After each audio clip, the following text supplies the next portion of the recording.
RR ನಿವಾಸಕ್ಕೆ ಪವಿತ್ರ ಗೌಡ ಬಂದಿಲ್ಲ, ಅಲ್ಲಿ ಹೋಗಬಹುದು ಅಂತ ಬೆಳಿಗ್ಗೆ ನಿರೀಕ್ಷೆಗಳಿತ್ತು. ಅಮ್ಮ ಹಾಗೇನೆ ಅವರ ಮಗಳ ಜೊತೆಗೆ ಸ್ವಲ್ಪ ದಿನ ಇರೋದಕ್ಕೆ ಪವಿತ್ರ ಗೌಡ ನಿರ್ಧಾರವನ್ನ ಮಾಡಿದಾರಂತೆ. ಅದಕ್ಕೋಸ್ಕರನೇ ರಘುವನಹಳ್ಳಿಯಲ್ಲಿರುವಂತ ತಾಯಿಯ ಅಪಾರ್ಟ್ಮೆಂಟ್ಗೆ ಪವಿತ್ರ ಗೌಡ ತೆರಳಿ ಅಲ್ಲಿಗ ರೆಸ್ಟ್ ಅನ್ನ ಮಾಡ್ತಾ ಇದ್ದಾರೆ. ಇನ್ನು ತಾಯಿ ಭಾಗ್ಯಮ್ಮ ಅಂದ್ರೆ ಪವಿತ್ರ ಗೌಡ ಅವರ ತಾಯಿಯವರು ಮಗಳ ಬಿಡುಗಡೆಗೆ ಜೈಲಿಂದ ಮಗಳನ್ನ ಹೊರಗಡೆ ಕರ್ಕೊಂಡ್ ಬರೋದಕ್ಕೆ ನಿರಂತರವಾಗಿ ಶ್ರಮಿಸಿದ್ರು. ಪದೇ ಪದೇ ಭೇಟಿಗೆ ಬರ್ತಾ ಇದ್ರು. ಆ ಸಂದರ್ಭದಲ್ಲೂ ಕೂಡ ಮೀಡಿಯಾ ಕಣ್ಣಿಗೆ ಬೀಳ್ತಾ ಇದ್ರು. ಮೊನ್ನೆ ಶುಕ್ರವಾರ ಬೇಲ್ ಸಿಕ್ಕಂತ ಸಂದರ್ಭದಲ್ಲಿ ಆನಂದ ಬಾಷ್ಪವನ್ನ ಅವರು ಸುರಿಸಿದ್ರು. ಹಾಗಾಗಿ ತಾಯಿ ಮನೆಯಲ್ಲೇ ಸ್ವಲ್ಪ ದಿನ ಇರೋದಕ್ಕೆ ಪವಿತ್ರ ನಿರ್ಧಾರವನ್ನ ಮಾಡಿದಾರಂತೆ. ಆರ್ಆರ್ ನಗರ ನಿವಾಸಕ್ಕೆ ಬಂದ್ರೆ ದರ್ಶನ್ ಫ್ಯಾನ್ಸ್ ಭಯ ಅವರಿಗೆ ಕಾಡ್ತಾ ಇದೆಯಂತೆ. ಕಾರಣ ಈಗ ದರ್ಶನ್ ಕರಿಯರ್ ಸದ್ಯದ ಮಟ್ಟಿಗೆ ಹಾಳಾಗೋದಕ್ಕೆ, ದರ್ಶನ್ ಈ ಕೊಲೆ ಪ್ರಕರಣದಲ್ಲಿ ಸಿಕ್ಕಾಕೊಂಡು ಬೀಳೋದಕ್ಕೆ ಪವಿತ್ರಾನೇ ಕಾರಣ ಅಂತ ಸೋಷಿಯಲ್ ಮೀಡಿಯಾದಲ್ಲಿ ಆಕೆ ಮೇಲೆ ಸಿಕ್ಕಾಪಟ್ಟೆ ಹಾಯ್ತಾ ಇದ್ದಾರೆ ಅಭಿಮಾನಿಗಳು. ಸೊ ಹಾಗಾಗಿ ದರ್ಶನ್ ಫ್ಯಾನ್ಸ್ ಏನಾದರೂ ಸಮಸ್ಯೆ ಮಾಡ್ಬಿಡ್ತಾರೆ ಅನ್ನೋ ಭೀತಿ ಇದೆ. ಸಾಮಾಜಿಕ ಜಾಲತಾಣದಲ್ಲೂ ನೆಗೆಟಿವ್ ಆಗಿ ಕಮೆಂಟ್ಸ್ಗಳನ್ನ ಹಾಕಲಾಗ್ತಾ ಇದೆ. ಭದ್ರತೆ ದೃಷ್ಟಿಯಿಂದ ಅಮ್ಮನ ಮನೆಯಲ್ಲೇ ಅಪಾರ್ಟ್ಮೆಂಟ್ನಲ್ಲಿ ವಾಸ ಮಾಡೋದಕ್ಕೆ ಸ್ವಲ್ಪ ದಿನ ನಿರ್ಧಾರವನ್ನ ಮಾಡಿ ಆರ್ಆರ್ ನಗರ ಮನೆಯಿಂದ ಸ್ವಲ್ಪ ದೂರ ಇರೋಣ ಅಂತ ನಿರ್ಧಾರಕ್ಕೆ ಬಂದಿದ್ದಾರಂತೆ ಪವಿತ್ರ ಗೌಡ.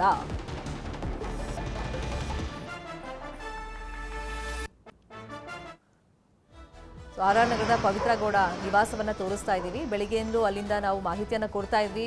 ಅಲ್ಲಿಗೆ ಬರುವಂತ ನಿರೀಕ್ಷೆ ಇದೆ ಅಂತ, ಬಟ್ ಅಲ್ಲಿಗೆ ಹೋಗಿಲ್ಲ. ಸದ್ಯಕ್ಕೆ ತಾಯಿ ಜೊತೆಗೆ ಕಾಲ ಕಳೆಯೋದಕ್ಕೆ ಅವರು ತಾಯಿ ಇರುವಂತ ಅಪಾರ್ಟ್ಮೆಂಟ್ಗೆ ಹೋಗಿದ್ದಾರೆ. ಇದೇ ವಿಷಯವಾಗಿ ಇನ್ನಷ್ಟು ಡೀಟೇಲ್ ಆಗಿ ಇನ್ಫಾರ್ಮೇಶನ್ ಕೊಡ್ತಾ ಹೋಗೋದಕ್ಕೆ ನೇರ ಸಂಪರ್ಕದಲ್ಲಿ ಕನೆಕ್ಟ್ ಆಗಿದ್ದಾರೆ ನಮ್ಮ ರಿಪೋರ್ಟರ್ ಸತೀಶ್, ಇಲ್ಲಿ ಒಂದು ಗಮನಿಸಬೇಕು, ಬಳ್ಳಾರಿ ಕೇಂದ್ರ ಕಾರಾಗೃಹದಿಂದ ಮೆಡಿಕಲ್ ಬೇಲ್ ಮೇಲೆ ರಿಲೀಸ್ ಆದಾಗ ದರ್ಶನ್ ಕೂಡ ಆರ್ಆರ್ ನಗರದ ನಿವಾಸಕ್ಕೆ ಹೋಗಿಲ್ಲ. ಸೀದಾ ಹೊಸಕೆರೆಹಳ್ಳಿಗೆ ವಿಜಯಲಕ್ಷ್ಮಿ ಅವರೇ ಕರ್ಕೊಂಡು ಹೋಗ್ಬಿಟ್ಟಿದ್ರು.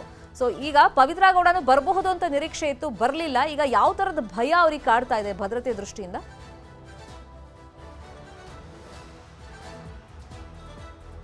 ಎಸ್ ಶರ್ಮಿತಾ, ಇವತ್ತು ಪರಪ್ಪನ ಅಗ್ರಹಾರದಿಂದ ರಿಲೀಸ್ ಆದಂತ ಪವಿತ್ರ ಗೌಡ ನೇರವಾಗಿ ವಜ್ರಮನೇಶ್ವರ ಟೆಂಪಲ್ಗೆ ಹೋಗಿ ಅಲ್ಲೊಂದು ವಿಶೇಷ ಪೂಜೆಯನ್ನು ಸಲ್ಲಿಸಿ ಈಗ ರಘುವನಹಳ್ಳಿಯಲ್ಲಿರುವಂತಹ ಅವರ ತಾಯಿಯ ಮನೆಗೆ ಹೋಗಿದ್ದಾರೆ. ಸೊ ಈ ಒಂದು ಸದ್ಯಕ್ಕೆ ನಾವೀಗ ತೋರಿಸ್ತಾ ಇರುವಂತದ್ದು ನಮ್ಮ ಕ್ಯಾಮರಾದಲ್ಲಿ ಇದು ಪವಿತ್ರ ಗೌಡ ಅವರು ವಾಸವಿದ್ದಂತಹ ಆರ್ಆರ್ ನಗರದ ಮನೆ.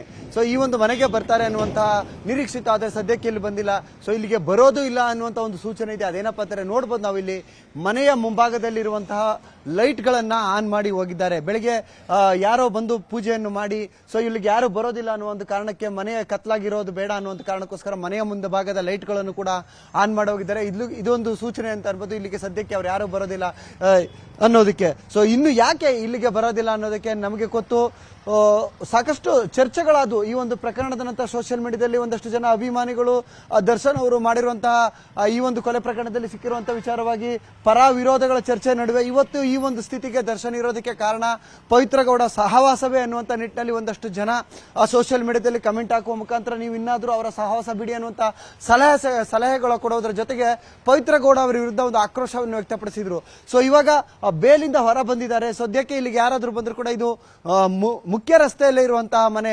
ಸೊ ಇಲ್ಲಿಗೆ ಬಂದ್ರೆ ಏನಾದ್ರೂ ಸಮಸ್ಯೆಗಳಾಗುತ್ತೆ. ಯಾಕಂದ್ರೆ ಈಗಾಗಲೇ ದರ್ಶನ್ ಅವರ ಅಭಿಮಾನಿಗಳು ಸಾಕಷ್ಟು ಕಡೆ ಒಂದು ವಾರ್ನ್ ಮಾಡಿರೋದ್ರಿಂದ ಇಲ್ಲಿಗೂ ಬಂದು ಏನಾದ್ರೂ ಇನ್ನು ಮುಂದಿನ ದಿನಗಳಲ್ಲಿ ದರ್ಶನ್ ಅವರ ಇಂದ ಅಂತರ ಕಾಯ್ದುಕೊಳ್ಳಿ ಅನ್ನುವಂತ ಎಚ್ಚರಿಕೆಯನ್ನು ನೀಡಬಹುದು ಅಥವಾ ಬೆದರಿಕೆಯನ್ನು ಹಾಕ್ತಾರ.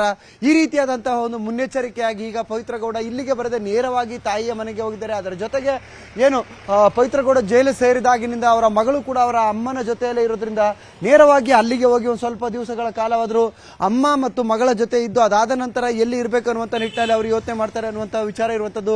ಸದ್ಯಕ್ಕೆ ಈಗ ಪವಿತ್ರ ಗೌಡ ಅವರ ಆರ್ಆರ್ ನಗರ ನಿವಾಸ ಬಾಗಿಲು ಹಾಕಿರುವಂತದ್ದು.